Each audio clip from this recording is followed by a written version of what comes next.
It all started with a simple visit to a house in the country. I should have known something was going to be wrong that day, but in turn, I wasn't thinking straight. Work was stressful.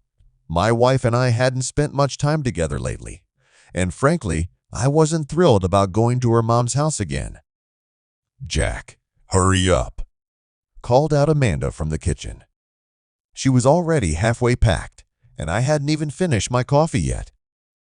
Yeah, I'm coming," I mumble, taking another slow sip of coffee, knowing full well why I was stalling. Every time we went to Amanda's mom's house, something always went wrong.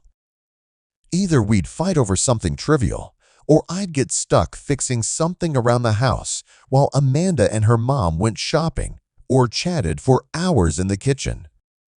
But I couldn't say no. Amanda loved her mom, and while Victoria could be overly pushy, I didn't want to be the guy who refused to visit his relatives. Still, there was something about Victoria that always made me feel uneasy, like I was walking on a knife blade. Maybe it was the way she looked at me sometimes, or the way she talked about Amanda in such a passive-aggressive manner, as if everything her daughter did was wrong. Either way, before I knew it, we were on the road. Amanda was driving, and I was in the passenger seat, watching the fields and trees go by. The sun was shining, and the weather was beautiful, but I couldn't shake the feeling that something was wrong. "You know, Mom was really looking forward to seeing you," Amanda said, breaking the silence. She looked up at me with the smile I loved so much. I couldn't help but feel a little guilty for my earlier mood. Amanda deserved better than my grumbling, especially today. "I know. I'm glad we're going," I lied, trying to sound more enthusiastic about the trip. An hour and a half later, we pulled up to Victoria's house. It was a charming, rustic place. A small cottage with a front garden and a large backyard. The only problem was that every time we visited, I found myself in the role of handyman. There was always something broken, an old fence, a leaky pipe, a broken step on the porch. And today, I knew with a sinking heart what was in store for me.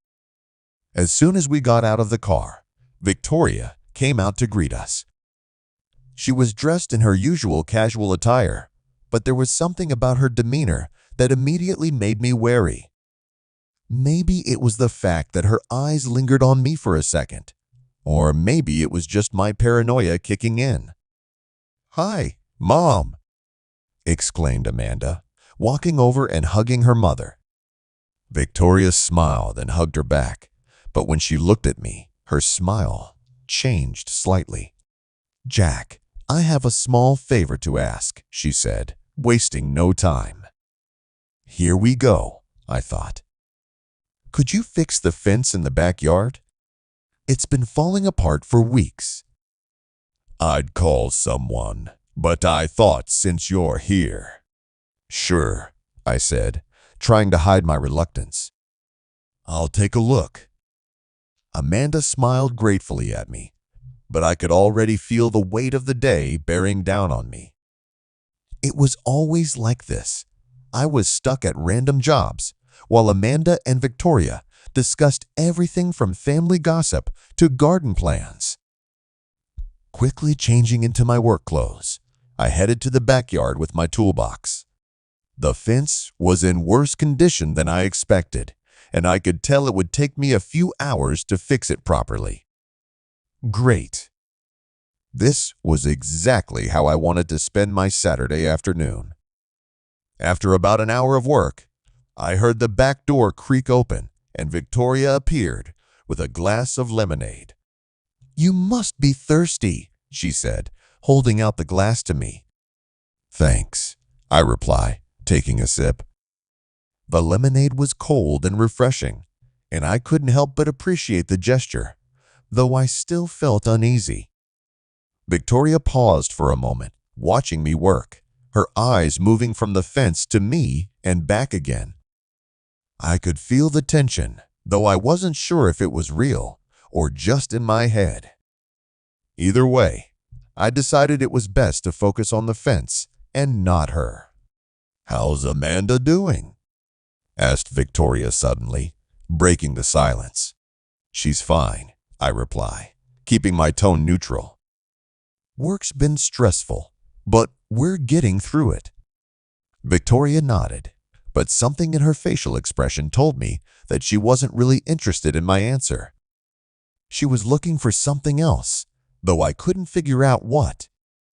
"You know," she said after a pause, "you're a good man, Jack." I don't say that very often. "Amanda's lucky to have you." I didn't know what to say in response.